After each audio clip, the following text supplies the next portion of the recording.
Hello friends, welcome to SK to all in one. இன்றைக்கி சனிக்கிழமை. நான் என்ன சமைச்சேன்னு சொல்கிறதுக்கு முன்னாடி முதல்ல ரம்ஜான் வாழ்த்துக்களை சொல்லிக்கிறேங்க. நான் படித்தது கிறிஸ்டின் காலேஜ், ஆனால் என் கூட படித்தவங்க நிறையா பேர் முஸ்லீம்ஸ். என்னோடய டிபார்ட்மெண்ட் பொண்ணுங்களோட பேர் மட்டும் சொல்கிறேங்க. ரிஜ்வானா பர்வீன், நிஷா, சுபைஹா, சபானா, உங்கள் எல்லாத்துக்குமே என்னோட ரம்ஜான் வாழ்த்துக்களை நான் சொல்லிக்கிறேன். அது மட்டும் இல்லைங்க, இன்னும் நிறைய ஃப்ரெண்ட்ஸ் இருக்காங்க, அவங்களுக்கும் சொல்லிவிட்டு உங்களுக்கும் என்னோட ரம்ஜான் வாழ்த்துக்களை நான் சொல்லிக்கிறேன். இப்போ வாங்க நான் என்ன சமைச்சேன்னு பார்க்கலாம். நேற்றுக்கிட்ட டயர்டுங்க, ரொம்ப லேட்டாக தான் காலையில் எழுந்திரிச்சேன்.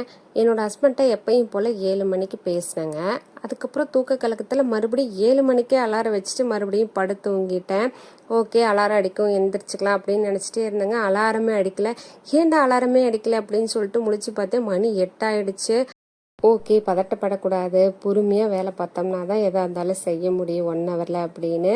நேற்று செஞ்சு தக்காளி தொக்கு இருக்கவும் எனக்கு அது ஒரு பிரச்சனை இல்லைங்க. சாதம் வச்சு லெமன் சாதம் கிளறி ரசம் மட்டும் வச்சிடலான்னு பிளான் பண்ணேன். அதே மாதிரி கரெக்டாக 1 ஹவரில் முடிச்சிட்டேங்க.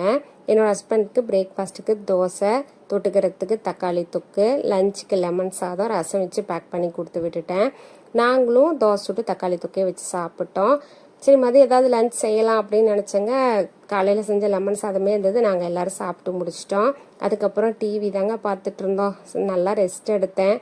ஈவினிங் போல் டீ எல்லாம் குடிச்சு முடிச்சதுக்கப்புறம் பாத்திரம் எல்லாம் தேய்ச்சி முடிச்சுட்டு கிச்சன்லாம் க்ளீன் பண்ணதுக்கப்புறம் டின்னர் ஸ்டார்ட் பண்ணேன்.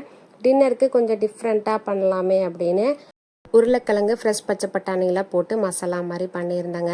பசங்களுக்கு முறுமுறுன்னு தோசை சுட்டு இந்த மசாலாவை உள்ளே வச்சு மடித்து கொடுத்தேன். சாப்பிட்டு செம்ம டேஸ்ட்டாக இருந்துச்சுன்னு சொன்னாங்க. இதோட ரெசிபி வீடியோவை எடுத்து வச்சுருக்கேன், கூடிய சீக்கிரத்தில் அப்லோட் பண்ணுறேங்க. இது தாங்க எங்களோட பிரேக்ஃபாஸ்ட்டு, லஞ்சு, டின்னரு. இந்த வீடியோ உங்களுக்கு பிடிச்சிருக்குன்னு நினைக்கிறேன். தேங்க்யூ. Good night.